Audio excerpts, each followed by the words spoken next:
Curious George by H.A. Rey.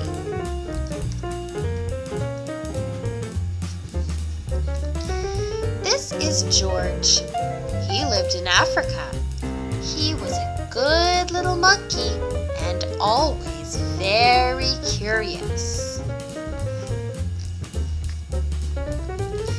One day, George saw a man. He had on a large yellow straw hat. The man saw George too. What a nice little monkey, he thought. I would like to take him home with me. He put his hat on the ground and, of course, George was curious. He came down from the tree to look at the large yellow hat. The hat had been on the man's head. George thought it would be nice to have it on his own head.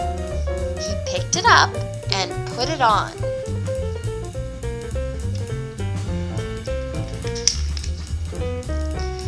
The hat covered George's head.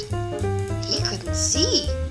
The man picked him up quickly and popped him into a bag. George was caught.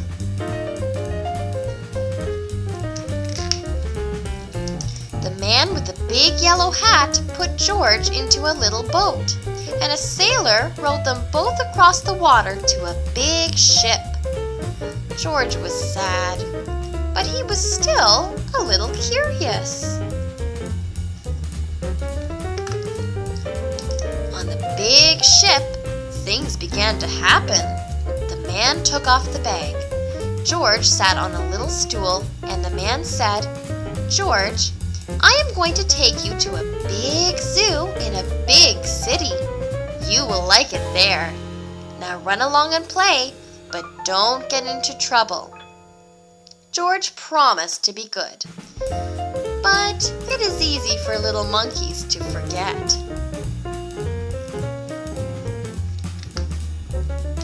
On the deck, he found some seagulls. He wondered how they could fly. He was very curious. Finally, he had to try. It looked easy, but... oh, what happened? First this, and then this. Where is George? The sailors looked and looked. At last they saw him struggling in the water and almost all tired out.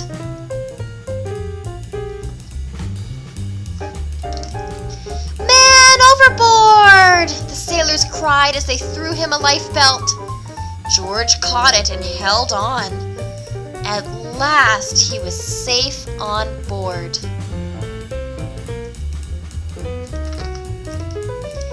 After that, George was more careful to be a good monkey until at last the long trip was over. George said goodbye to the kind sailors, and he and the man with the yellow hat walked off the ship, onto the shore, and on into the city to the man's house.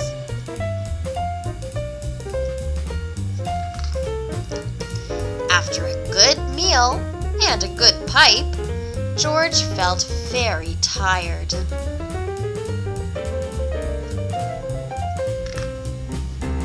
He crawled into bed and fell asleep at once. The next morning, the man telephoned the zoo.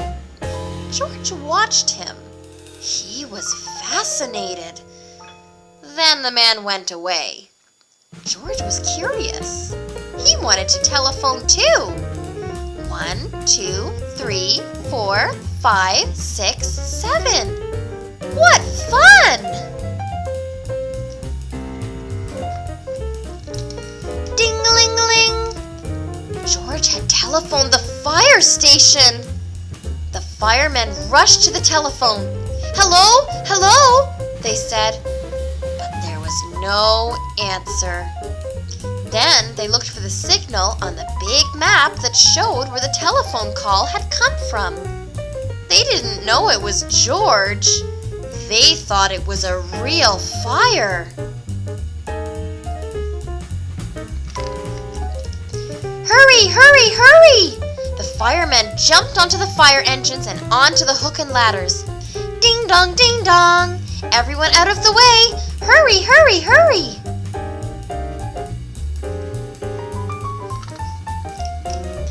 The firemen rushed into the house. They opened the door.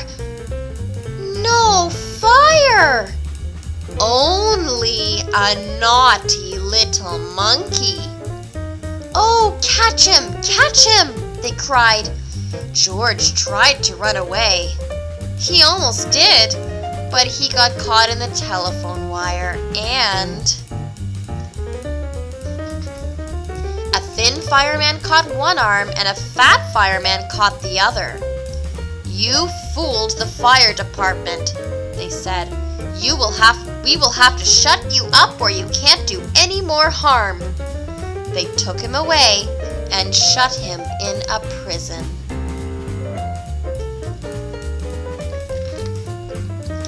George wanted to get out. He climbed up to the window to try the bars.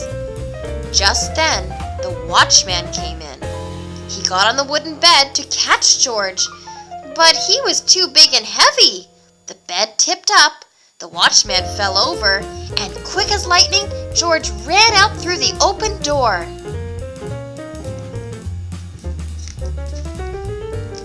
He hurried through the building and out onto the roof, and then he was lucky to be a monkey. Out he walked onto the telephone wires. Quickly and quietly over the guard's head, George walked away. He was free! Down in the street outside the prison wall stood a balloon man.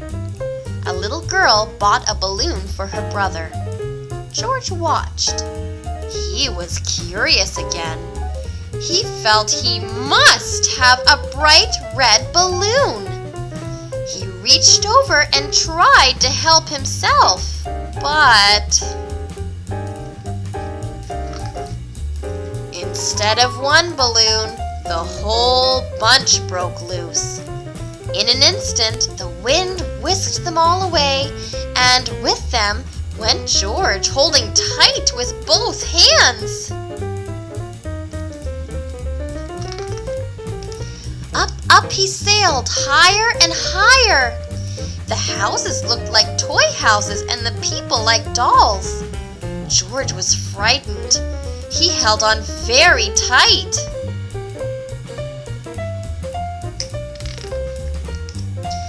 At first, the wind blew in great gusts. Then it quieted. Finally, it stopped blowing altogether. George was very tired. Down, down he went, bump, onto the top of a traffic light. Everyone was surprised. The traffic got all mixed up. George didn't know what to do, and then he heard someone call, "George!" He looked down and saw his friend, the man with the big yellow hat. George was very happy. The man was happy too. George slid down the post and the man with the big yellow hat put him under his arm. Then he paid the balloon man for all the balloons. And then George and the man climbed into the car, and at last, away they went. To the zoo! What a nice place for George to live!